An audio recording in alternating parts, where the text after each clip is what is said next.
Great. So welcome everybody. International Women's Day. Choose to challenge is the hashtag of today. And we have a wonderful panel of women from around the world who I will do a brief introduction to, but after they'll give you a much better introduction to themselves and talk us through how they do and continue to choose to challenge. So our panel members today are Isabel Peters. If you can give us a wave when I when I introduce you. Isabel Peters, who is currently sitting in St. Helena. She's the Chief Environmental Officer for the St. Helena government, a local saint, as people from St. Helena are known. Isabel has worked in the environmental management field within the St. Helena government for over 2 decades, progressing from the environmental assistant to Chief Environmental Officer. During this time, she has been involved in the development of environmental function and led on many new initiatives. Isabel has recently completed a master's in environmental law and practice.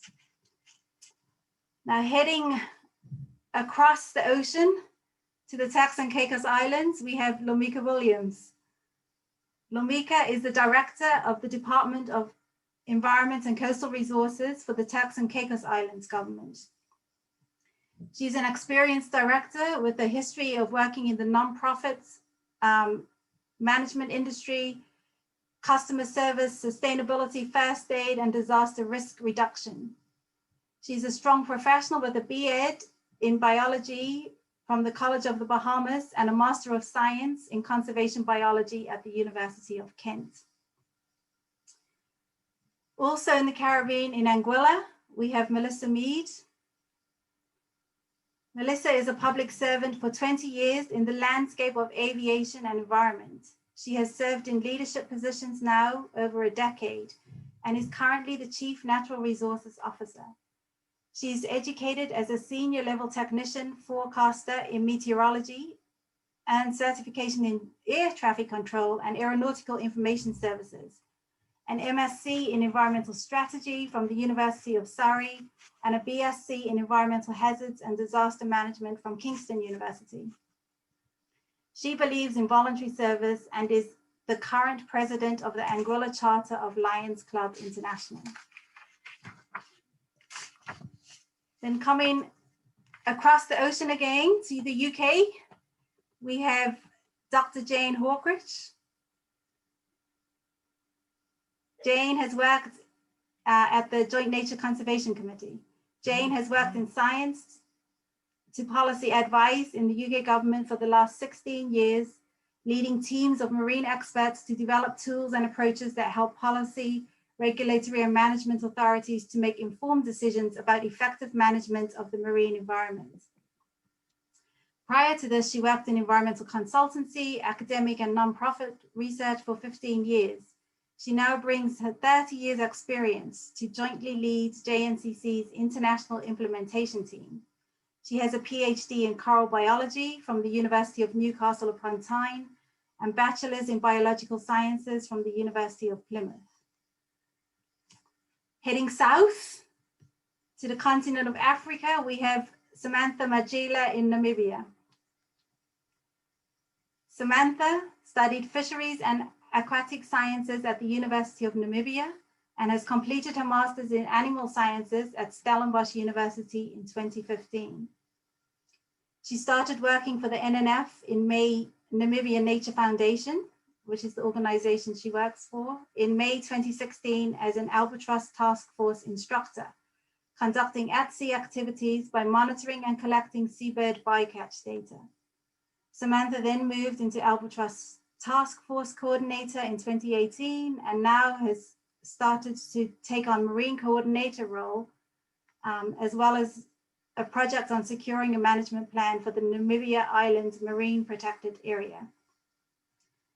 Back to the Caribbean, we have Laverne Rogers-Ryan, who is the GIS manager for the government of Montserrat with more than 15 years experience in the field of GIS planning and land management. Laverne enjoys using her skill set to provide real solutions to real world problems. She is hardworking and committed individual who loves the excitement of new challenges and opportunity. Laverne has 2 masters, a master's in GIS from the University of Edinburgh and an MSc in Spatial Planning with Sustainable Urban Design from the University of Dundee. We had a final panelist from Guatemala who unfortunately had a family emergency and wasn't able to join us. She might be able to pop in sometime during the session, but we'll see, okay? So for those who have joined us, if you have any questions, feel free to, for the panel, just feel free to add it to the chat, and then I'll field it to the panel or ask you to ask it if we have time. So that was the official bio from me. Now I'm going to hand over to our panelists for them to talk us through what that was like in reality, and will give us a short whistle-stop tour of your career. What brought you to this place? I'm going to start with Isabel. Hi, everybody. I've been thinking about how I actually got here since I saw that question, and I think the short answer is quite by accident. But just to go back a bit, so I was born on St. Helena, lived here up until I was 17 and did all of my schooling here. And then I went to the UK to Caicos Grammar School in Cheltenham, where I did my A-levels. That was actually the first time I'd left St. Helena, and I was lucky to be post A-levels given a Commonwealth scholarship to study for my degree. And being away from home, I thought it would be really good to study tourism. So I actually did a combined degree in biological sciences and tourism studies with the aim to come back to St. Helena and work in the development of tourism, which was just taking off then. So that was over 20 years ago. I did get my degree, came back in 1999, and job opportunities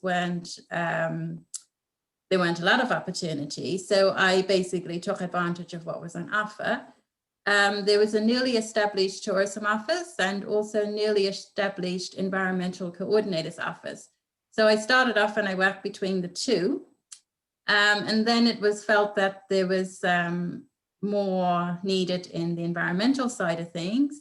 So I was given the role of environmental assistant. Now, 21 years later, I'm still in the environment field. So I've progressed from environmental assistant. I was the environmental coordinator. Following a government restructure, St. Helena's really, really good with those. We're undergoing another one right now. I became the manager for environmental assessment and advocacy. This was at a particularly interesting time in St. Helena when we were working on developing the airport project and building our very first airport for St. Helena. So that was a very exciting time. And then in 2016, I was promoted to the role of Chief Environment Officer.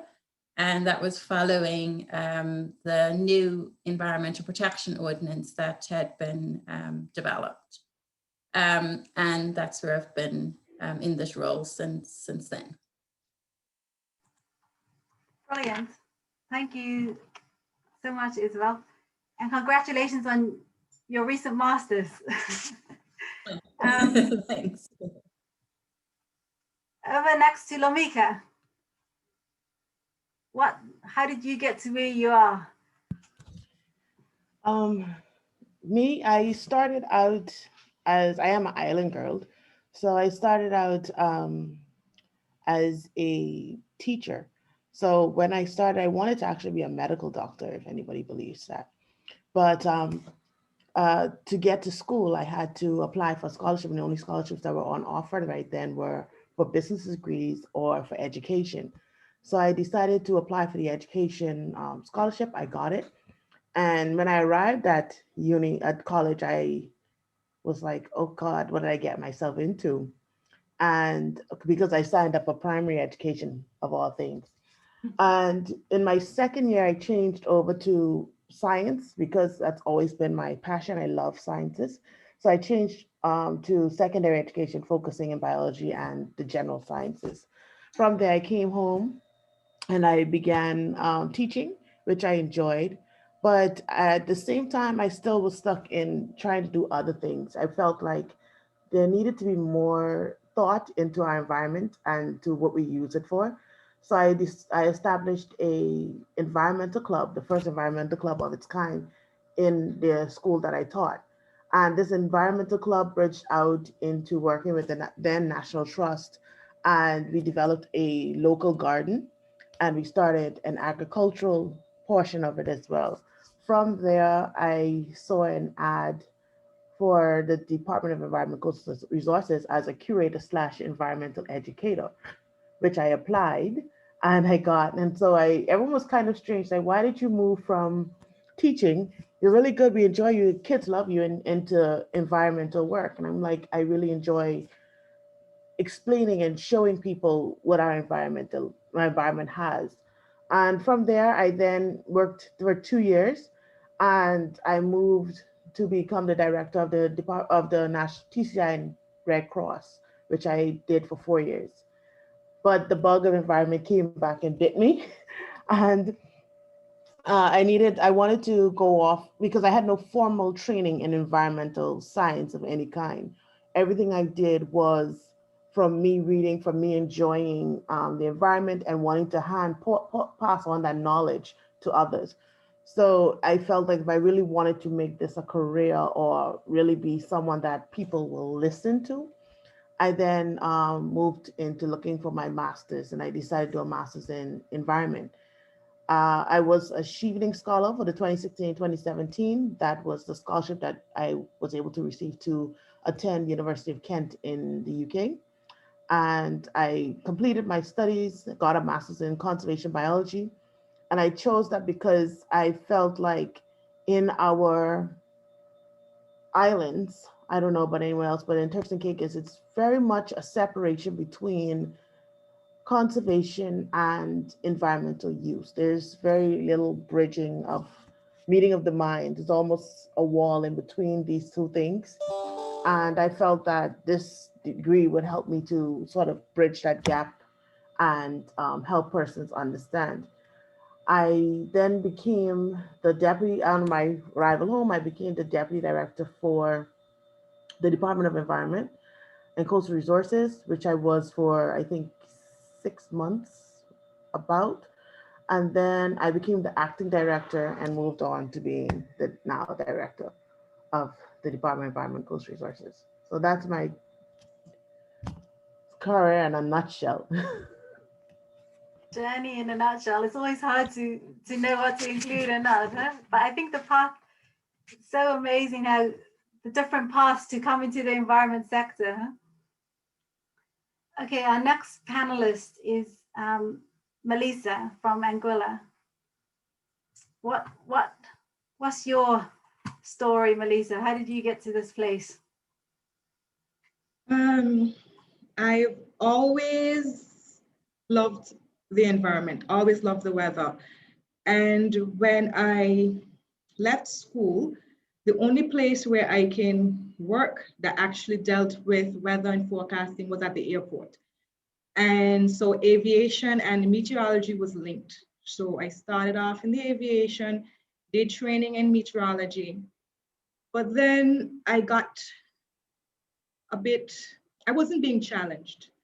The weather in the Eastern Caribbean is mainly, you're either saying it's partly cloudy or it's sunny, light chance of rain. And I was like, no, there's more to life than this. And so I started to do some research because I felt I had more to offer. So I did my research and I was like, what could I do that allows me to stay in the environment field and stay in the Caribbean, stay in Anguilla, really. And so I felt, okay, I'll do disaster management, environmental hazards and disaster management. The way the world was going, I thought that I'm giving myself more options, things that I can do. So that's what I chose to do. And then at the time, I applied for school, and then there was a scholarship that came available for disaster management. I was like, wow. So I got the scholarship. I did that, came back, the Department of Disaster Management was created the year that I left to go to school. So when I came back 3 years later, every year I'll come home and intern at the department. When I got back, I became the deputy. 2 years later, I became the director of disaster management. During that time, I felt that I wanted to do some more studies to widen my knowledge base in environment and in policy. And so I went and I did my master's in environmental strategy. I came back a year later, no, 2 years later. I then transitioned to director of environment. 8 months after that, the government merged Departments of Agriculture, Fisheries, and Environment, and I now manage that department. So that's my career in a nutshell. Wow, and another different route, right? Via the weather into the environment sector. Amazing.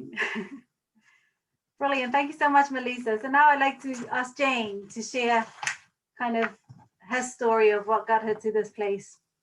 Thanks, Tara. Gosh, so interesting hearing everybody else's stories, as you say, and the routes that we've all taken. I think mine is equally sort of unusual in that I sort of, like everybody else, I'm really passionate about the environment from a very young age. I was fortunate to have parents who were really keen on the environment and sort of brought me up in being outside and making the most of my environment. So I did a degree in biological sciences at Plymouth, as Tara indicated earlier. And while I was doing that degree, I was fortunate enough to learn how to scuba dive. And I remember my first dive on the 16th of February in Plymouth Sound, which was, for those of you who are in the tropics, a balmy 8 degrees, I think, Celsius. But actually, the reason I mention that is because it was really quite central to my career.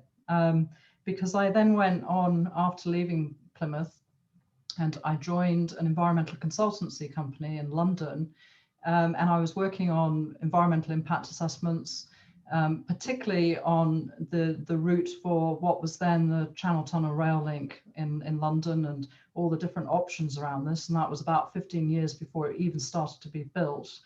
And like some of you, I found that quite uninspiring, given that I was interested in the marine environment in particular. And I was fortunate enough to bump into somebody at a graduate engineering conference. And I wasn't an engineer, so I was very definitely a fish out of water. But she was wearing a dive watch, and she told me that she was about to go off and dive on coral reefs. Well, that really was the beginning of my career, really, because I was fortunate enough to raise funds and go and do some voluntary dive work to help support the formation of the marine protected area in Tanzania on Mafia Island. And that was really the beginning of my love for coral reefs. And throughout my career, I've kept coming back to coral reefs. When I came back, I went and continued to work for another environmental consultancy. And again, it just didn't rock my boat. So I kept looking for alternative ways to get back into the marine environment and coral reefs. And I approached my then director, who had just landed some research R&D money. It was a company based in the water environment, so it was a water utility company. And they very kindly sponsored me to go and do my PhD at the University of Newcastle upon Tyne, at their Centre for Tropical Coastal Management Studies. And I was particularly interested in the impacts of human activities on coral reefs, but also climate change. And I was fortunate enough to have worked with somebody who some of you may know of, Professor Barbara Brown, who was particularly interested in the impacts of tin smelter in Thailand on coral reefs, and I was under her wing for 3 years. And that really has set me on the road that I'm on now. I returned to my company to work in ecotoxicology for a couple of years because I owed them a debt, and then went on to do a postdoc in the Florida Keys for 3 years, where I worked on coral diseases, which, as some of you know, I've also come back to. and also the effects of mosquito control pesticides on juvenile corals. But on returning to the UK after my postdoc, I was unable to get work. There were no jobs in my field. And so I took a job with the Natural Environment Research Council, who was based in Swindon. And I worked on knowledge transfer between the academics that were being funded by the Research Council and industry. And that was, I found that really interesting. And for me, it also led me to think a lot more about science to policy. I was surrounded by people who were trying to make better use of the science that was being funded. And it wasn't a career I'd really thought of, although having watched the Florida Keys corals begin to die and to see that my science wasn't really making an impact at that time, it seemed like a natural way to go. A former friend of mine up at Newcastle University contacted me and he said, my job's up for offer. And that was in marine monitoring. And I applied for it and I joined JNCC in 2005 as their marine monitoring officer. Since then, I was promoted in 2010 to the grade I'm at now, and I've led a number of teams in JNCC, as Tara mentioned, around marine monitoring assessment. And I'm really delighted now to be back working with my beloved coral reefs with some of you on this call, and to be back where my passion is, which is about making a difference on the ground. So Tara, bit of a long history there, sorry. That's so interesting. so many different organizations for different parts of the world, huh? Yeah, really interesting. Okay, so now we're gonna head over to Namibia, and Samantha's gonna talk us through her path. Over to you, Samantha. Yeah, mine was a little bit interesting, but yeah.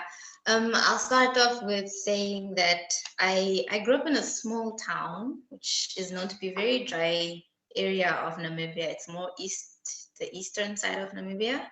So people often ask me, okay, so how did you end up in marine when you're coming from a very dry, semi-arid kind of area? But that's the town I grew up in. I've always known that I wanted to go in the direction that, you know, was environmentally related and also working with animals. So I had then applied to the University of Namibia for a marine biology course, but they've changed that now to fisheries and aquatic sciences.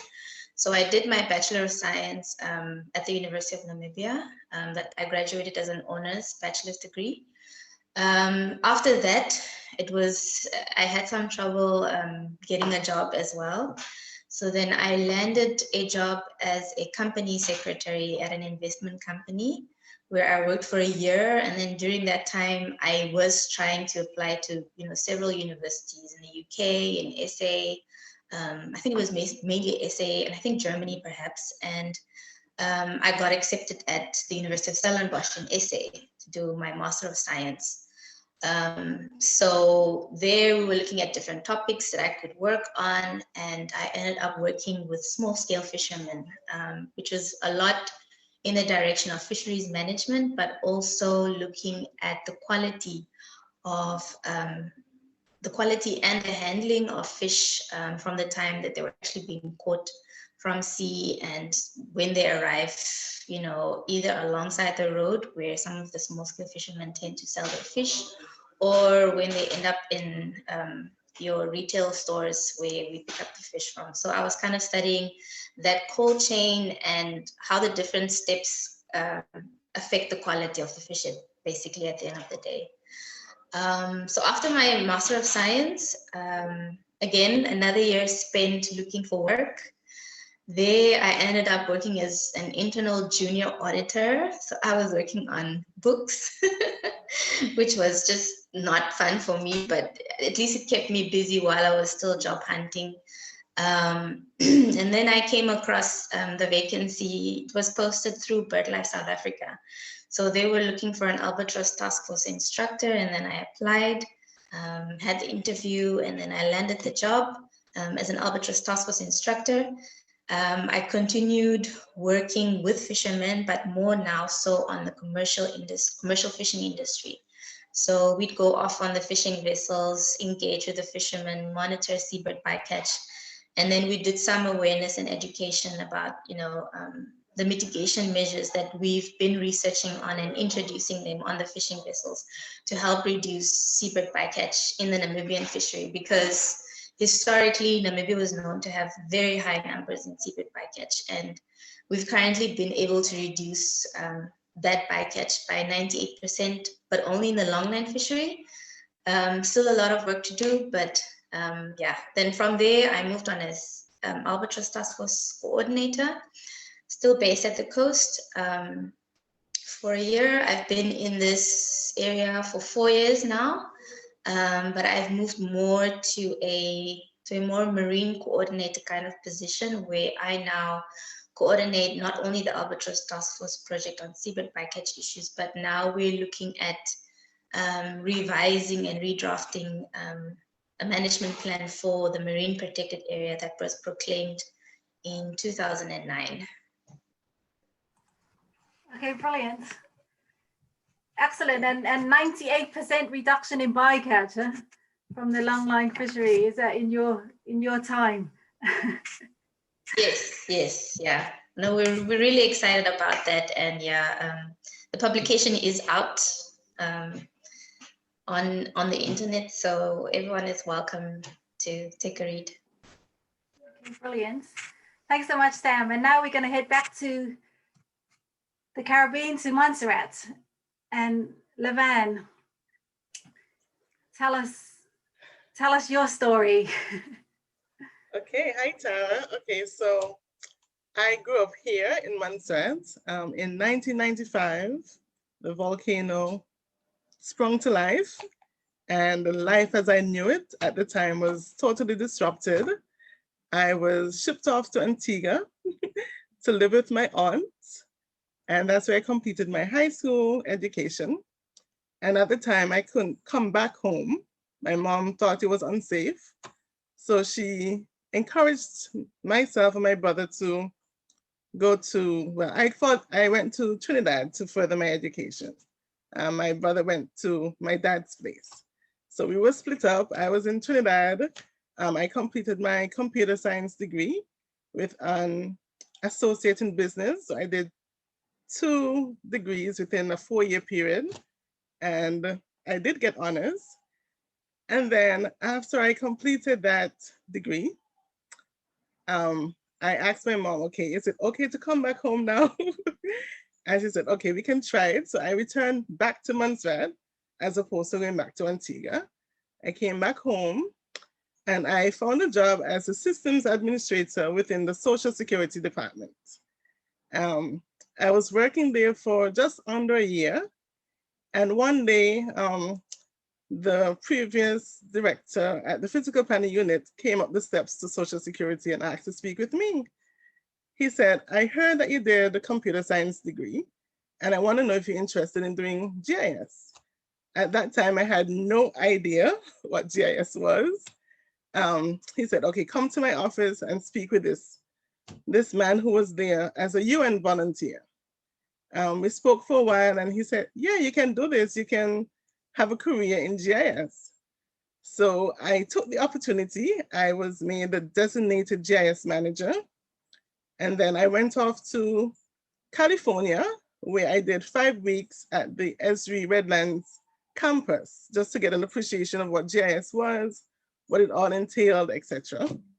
When I completed that, I applied for a Shielding Scholarship, just like Lormeka, and I was fortunate to get one to complete my GIS degree, my master's in GIS, in 2004 and 2005. After completing my GIS degree, I returned to Montserrat. At the time we were rebuilding, so I found it very inspiring to be able to contribute back to my island. I was able to utilize GIS to help with disaster risk management, using it to help relocate persons who were within the area that was hazardous, and also using it to enable proper housing development, because everybody was moving from the unsafe area to the safe area. There were challenges in housing, etc. So after working with GIS for about 10 years, I decided to take another challenge and complete a master's degree in spatial planning. Because I worked within the physical planning unit, I saw even more how GIS can help in the planning area. So I furthered my education. I did a second master's in spatial planning with sustainable urban design. And since completing that second master's, I was able to act as director for land management just for a brief period, but that acting stint allowed me even more exposure and more understanding of how GIS can help in the use of improving lives for everyone and also to save lives. So in a nutshell, I just moved from systems administrator to GIS manager, and I've been GIS manager for the past 18 years. You're the GIS guru. Thank you so much, Luann. Wow, that's so incredible. It's kind of hard to follow that even with questions. We just have to absorb all of those amazing careers. I was going to ask a few questions, but actually I have one that's come from the audience that I'm going to put to you first, which is which fellow women colleagues or role models have made the biggest impact on your career? Melissa, how would you? I'll ask you to answer that one first. Well, it's been a number of females actually. I'll start with my mom. My mom she was an educator. She's retired now. And my mother felt that a woman should be independent and that we should learn how to do different things, learn our limitations, but push the boundaries. And in the different fields that I've moved through, because all of them are predominantly male-dominated fields, there was always a female who was there to actually guide the process, teach you different things, helpful hints that really enabled me to push through different challenges that may have arose. So I don't know if there was somebody in aviation, there's one in disaster management. There's always been some female especially to guide the process. I can't, apart from saying my mom, I'll get in trouble if I start calling names. Yeah, no problem. That's interesting, huh? That there's always somewhere along the way to kind of, yeah, almost like a mentor. Is it almost like a mentor, or kind of what type of role did they play, you think? I would say a mentorship role for the most part. Yeah.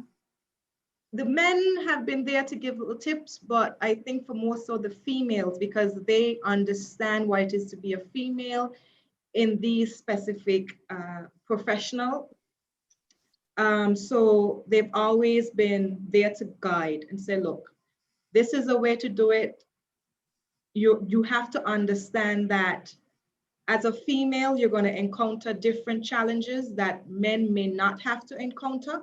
So I'm going to recommend that you go this route or you do this.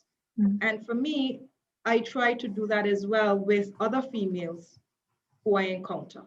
I hope that I am giving some useful advice, but yes, they've been in a mentorship capacity for me. Okay, brilliant. Isabel, what about for you? Any fellow role models made the biggest impact in your career? Any fellow women or role models who made the biggest impact in your career? I think here in St. Helena, we've got a lot of females who are in sort of senior positions. So I suppose just seeing the number of females is an inspiration to any female, really. I suppose when I started work, I worked with Dr. Rebecca Kensworth.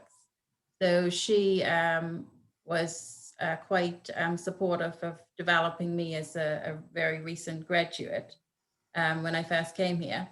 And then, yes, I think there's been quite a few, I don't want to start naming people and then forget about somebody. But I think, like I said, there's quite a few throughout. Of course, I'll have to name Tara because you're here. But of course, we worked together as well for a couple of years when EMD first got set up, and you know, guiding setting the division up, and you were very inspirational in moving that forward. But yeah, so I think there's quite a lot of females in St. Helena who are inspiring other females to do well. Great, thanks, Isabel. I didn't ask you that question for that. I didn't set that up. Say me. No. Sam, what about you? I guess it's kind of, yeah, who's inspired you? Well, for me, like Melissa, my mom, firstly, growing up, my mom. My mom. My mom has always been a doer, a go-getter. Like she's always set this example of, you know, even though I'm a woman, you know, there's nothing that can stop me from doing something that you're really passionate about, mostly, something that you believe in and something that you highly value. So my mother has really set a really good example for me as a girl child, especially growing up, and I've always admired her for that. And I think I've always said it as something that I want to be able to follow in my mom's footsteps. I want to be like my mom, basically.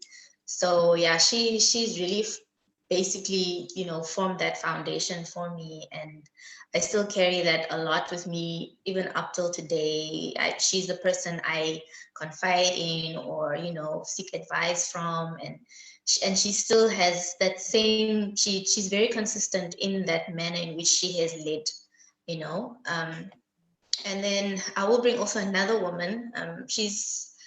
It's another Namibian woman, and this is closely to the kind of work that I do, which I found inspiring. Was I think her name is Johanna Kwedi. She was the first female captain in Namibia, I think in 2010. I never personally met her, but she was not only the first, but I met a second lady, I can't remember her name just now, who was what do you call them? One of the skippers on the vessel, the first mate on the fishing vessel. So it was really inspiring me for me per se to see women, you know, in positions in which men were mostly known to be leading in, because even now when you go on the fishing vessels, the crew is mostly male. So for me to have come across, you know, a woman captain or a first mate who can lead and who can actually delegate and give instruction and was quite empowering for me and inspiring, and it's something which I wish to see moving forward, go across many other areas where women are really struggling to, you know, find themselves in. Great, thanks. Laverne, I'm going to ask you a different question. What does it mean, or what is the power of being an educated woman? Like, what is the drive to educate for you? The short answer is knowledge is power. I think that once you have knowledge, you have the ability to do anything and go anywhere. Being restricted by not knowing is one of the things that I don't want to experience, or not having my children to experience. So I think education is the key. I've seen it time and time again where persons have been passed over because they don't think you have the capacity to have the knowledge to do certain things. But once given the opportunity, then persons are able to expound on that and so that they can indeed excel with a bit of knowledge. So, yeah. Okay, brilliant. And yeah. Lormeka, what do you think about the same question? What's the power of kind of educating and being educated in maybe in terms of this this theme for today's Women's Day, which is choose to challenge. How is that a tool that enables us to challenge?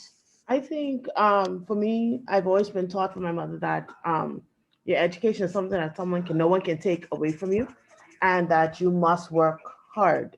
I've always been taught to work hard for whatever I want. It was never a matter of me being a girl or anything like that. It was just that I had to work hard. And I feel that with education, in the case that we are dealing with a bias, no matter how we put it, I feel that we're always at a disadvantage in a way. I think being knowledgeable and well educated on the topic that you're discussing is important. And as a woman, I think we have to sometimes be even more educated and more knowledgeable of topics than our male counterparts. I've been to meetings where I've sometimes held my head and wonder if anyone else, read the meeting notes or are even aware of what we're discussing. But I know that if I ever was to come to a meeting in that way, it wouldn't come off the same. It would be a different thing. So I think knowledge is very important, especially as a woman. As you try to climb and try to get your voice heard, I think you need to be very well. Okay. Thank you so much, Lormeka. So on that kind of idea of climbing, Jane, glass ceilings. You've Yes. achieved a lot in your career. Do you feel you've broken glass ceilings? Are there still glass ceilings for you to break? Yes, I was thinking about this one last night, Tara. It's a really interesting question, and actually really interesting hearing the responses from Lormeka and Laverne there about education, because I certainly remember early in my career, particularly when I was working in environmental consultancy, which was based in engineering companies, which, as you can imagine, was, I was one of very few women in that sector at the time. We're talking sort of late 80s, early 90s here. And I went to do a PhD in part because I didn't feel heard. So, Lormeka, your description there of feeling that you needed to be more educated almost than the person next to you was definitely part of my story, without a doubt. And so I don't know whether I've personally broken glass ceilings. I was trying to think what that really meant in real terms. But I've certainly felt that there have been times in my career where I have been one of very few, if not the only female in a particular audience or in a particular situation. And even within JNCC, when I first arrived in JNCC, there were no women at a senior level. And I was one of the first, I think, 4 senior women to become at the grade I am now. I'm delighted to say that in that 15, 16 years I've been in the organization, there's been a huge change. And in fact, we're just about to welcome our first female chief executive officer. So that is changing, but it has been a long journey, and I don't think it's over, unfortunately. So glass ceilings, yes, they're still there without a doubt. Yeah. Well, thanks, Jane. What's your take on that, Melissa? Glass ceilings. Well, your role breaks a glass ceiling, does it? well, for me in Anguilla, I was the first person. I think I'm the only person really that's trained in forecasting in Anguilla. I was the first female director of environment, and even the current position that I have, I really think that I still have more to offer, that there's more that I want to achieve. And there's still a lot of stigma attached to being a female. There's so much more to go for us to truly achieve equality that we speak about. And so, yes, I do think that I have more glass ceilings to break. And I look forward to breaking them. We'll get you a hammer. No. I as a female, I recognize that I achieve more by being persistent and not necessarily using a hammer, because I think men expect females to be super aggressive. And if you are not, then they're wondering like, what's going on? I don't know. And because I am aggressive, but not super aggressive, I think most males that I have to deal with, they're wondering, how exactly do I deal with her? What approach should I bring when I'm coming to Melissa? And that's what I like. So yes, I'm not going to use a hammer, but I'll find some other way to get the glass. And an intellectual hammer. If needs be. Yeah, interesting. I remember when I was doing my master's, and one of the feedback I had was that I was aggressive. And it's just interesting to see how that term is used with different people in different contexts. And I much prefer that we use and own the word assertive as women, and don't hold that aggressive label when it is thrown at us. Because I think it's yeah, how it's applied to women and men is completely different. That is so true. So true. Lormeka, what do you see as your choice to challenge?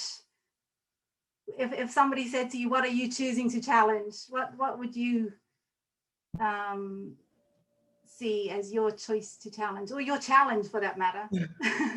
When I saw the questions, it made me think about some things, because I think sometimes you've lived something so long, it's become a normal. And then when you start to think about the challenges of day to day. And I think one of the things that I choose to challenge is that I choose to challenge that women can do it, that we are not incapable. I choose to challenge that just because I'm female does not mean that I do not have the ability, the mind, or the strategic thinking to be able to get something done. I think when I'm in certain sessions, it's almost like, oh, you're a female, you don't understand. I'll tell you, Joe, one of our things is we do fisheries. We do a lot in regards to fisheries. And part of that is that we have vessels. And maintenance of these vessels falls in line, but I am the one that hurls sort of the purse strings, if like a better word. And whenever comes time to maintain the vessels or to buy a part, or if I have to go out and inspect or see anything, everyone assumes that I don't know what I'm doing. Everyone assumes that I don't even know how to start the boat if necessary. And I think that misconception, that it's a small piece of misogyny, but that misconception that as a female, because it's a mechanical thing, I should not be able to know. I should not be able to understand. And I challenge that every day. I ask persons, just because I'm female does not mean, I call it out actually. I do. I call it out. I bring it to the front. I don't let it slide. I call it out. And I ask them, do you think because I'm female that I don't know? And in more 9 times out of 10, everyone's like, I'm very shocked that you understand. And, I'm like, no, you should never come to a place and assume that. In this day and age, you cannot assume, and then it's almost like an education portion where I'm like, we have female captains, we have female fishermen, we have, there's different women are doing more. So you cannot assume that because I'm a female that I don't understand, or I don't have the capability to understand if you explain it to me. So I think that's my challenge. I challenge persons in their perception of what a woman can and cannot do, or what a woman can and cannot be. Wow. Very inspiring. I think we have to capture that clip and put that one on YouTube. Thanks. That's really wise words, and I think inspirational to everybody. Isabel, one of the questions we had was, what are you most proud of in your career? What would you say that you were most proud of? Well, I think there's quite a few things actually. So, from the sort of bigger strategic things to the smaller individual projects. So So I am proud of the way we have developed environmental management. When I first started working, it was just one person, and then I joined them. Environment, somebody mentioned right at the beginning that there's a big divide between environment and conservation. We've actually tried really hard here to bring those two together. You still have the die-hard conservationists, and a lot of the work that I do is actually trying to bring conservation and development together so that we can have win-wins on both sides. That is a challenge, but I think we are improving on that. We are getting the conservationists to work with development. And I think on that front, one of the things which I am really proud to have been a part of it actually, but also at how well it worked, not as a personal achievement, but because of working as part of a much bigger team. And that was during the airport project. So we actually built an airport in the middle of what was a national conservation area. The area was extremely important for endemic invertebrates, which was an issue in itself. I've always said if we had big charismatic animals, it would be a lot easier to protect. When you're trying to protect things like spiders and bugs, a lot of people think that's really not necessary. And, you know, we've had a lot of comments like, well, just stamp on them. It's just a spider or a bug or whatever. But through a lot of hard work and working with the developer, working with our project management unit that we had here at the time, and even, I suppose, working with the funders, which of course was DFID, the Department for International Development, to try and protect as much as we could of that area, whilst at the same time achieving the overall aim, which was to have an airport so that we could improve access to St. Helena. And the airport project in itself, I think, laid the groundwork for a lot of the development of environmental management on the island. Prior to that, we didn't have environmental impact assessments. So the airport did have an EIA done for it, but that was done by an off-island company. There was no legislation that made sure that we had to have that in place. But once we got that done for the airport project, that then served as a stepping stone, and we developed that. And now actually we do have EIA legislation embedded into planning. And that was something which I did do a lot of work on at the beginning. So really pleased with all of that. And then I think sort of on the project level, one of the things which I am most proud of now, 20 years later, the very first project that I got involved in when I started work was the Millennium Forest Project. And I know a couple of the speakers here have been involved in the UK OTCF online conference where a presentation was given on that project. But 20 odd years ago when we started that, we took a barren area and through a community and conservation approach managed to recreate a forest, which now 20 years later is really thriving. So that's something which you can see. And I think one of the benefits of working on a small island is that you actually get to see the results of what you do. So you can really appreciate the progress that has been made. On the downside, any mistakes that you make, you also get to see them and everybody remembers them too. But usually it's good to see what you've done. Right, brilliant. Thanks, Isabel. You know, the time has flown. Can you believe our hour is almost up? We have 2 more minutes. I don't know where the time went. I'm going to close off. We might go over if we give ourselves 5 minutes over time. I'm going to close off though with the 2 questions from the audience. So, Sam, any advice for young women wanting to enter the field?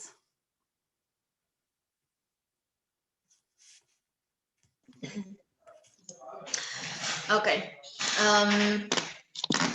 I'd say my advice for young girls or women entering the field is, I think the first most important thing is, I think that you have to be passionate about the certain field that you wish to go for, because that plays a role in how fierce you are about taking on, you know, something that you believe in. There's a lot of power that comes with something that you're passionate about, something that you're, like Lormeka said, that you're well associated with, well informed with, well knowledgeable about. And in my experience, I would also say that seek out mentorship, you know, seek out areas where, you know, you have fellow women that have been exposed to, like, marine biology, for example. Kind of seek out, whether it be an attachment where you can accompany. Some organizations really do allow it for you know, students or internships to go along, do kind of the field work that we do, and kind of to familiarize yourself more and more with that area. I think that would help a lot, and I would have liked that actually, you know, in my past experience. So that would be one of the main basic advice that I would give. Okay, brilliant. Thank you so much. And to Laverne, a kind of related question. How do you think we can best encourage girls and young women to be enthusiastic for science and for work in the environment? I think the best way you can get them enthusiastic is to show them. I've had the opportunity to conduct GIS Day every year for the past more than 15 years. And the enthusiasm when they see something that, like, oh, I get it now. Oh, you can do that. Oh, you know, so is to actually show them and then help them to create opportunities to feed off that enthusiasm. So yeah, I think showing them is the best way.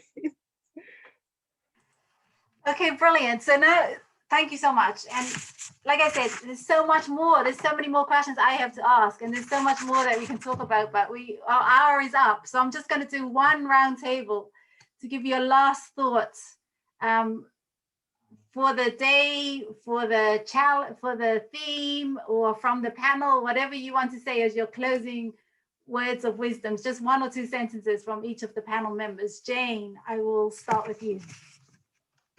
Live your dreams.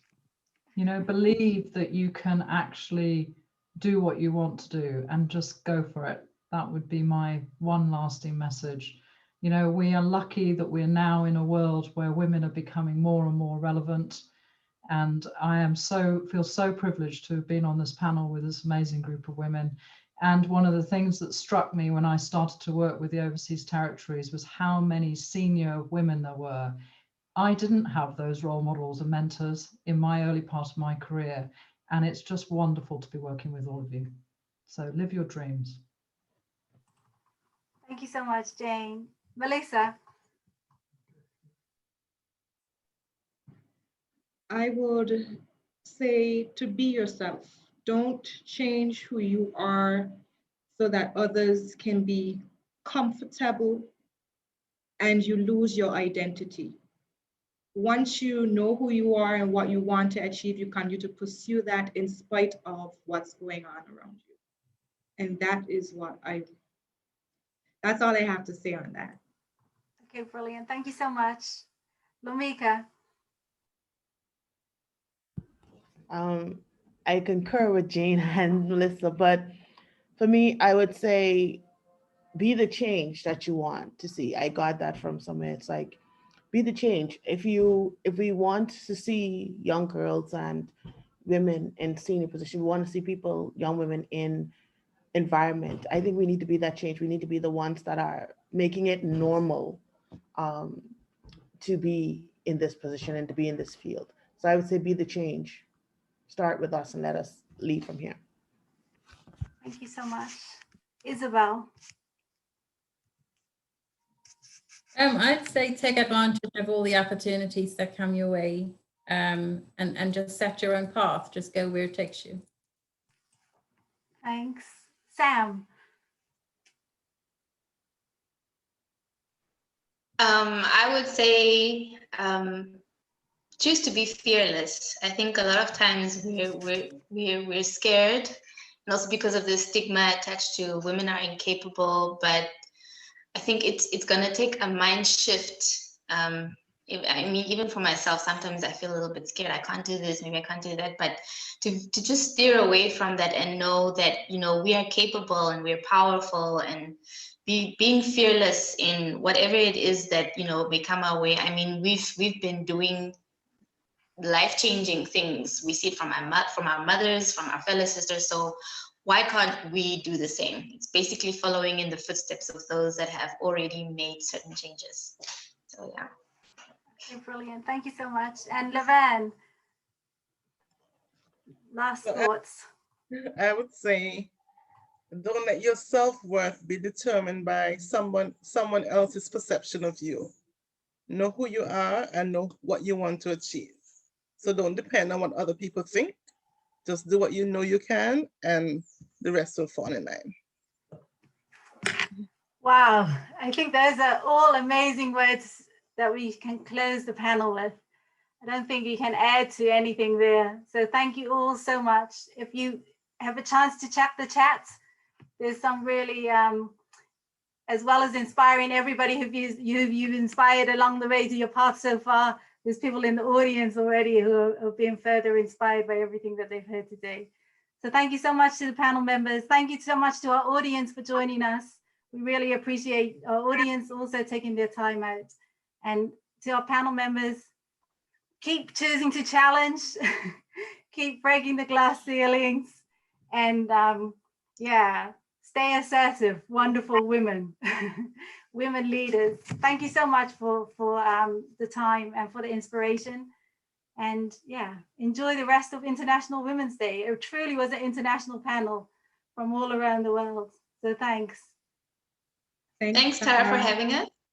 You're Thank you welcome. for having us. Thanks. Bye. Thank you, Bye, ladies. everybody. Bye. And a happy International Women's Bye. Day to everyone. Happy International Women's Day. Same to you. Thank you, and to you too. Bye. Bye.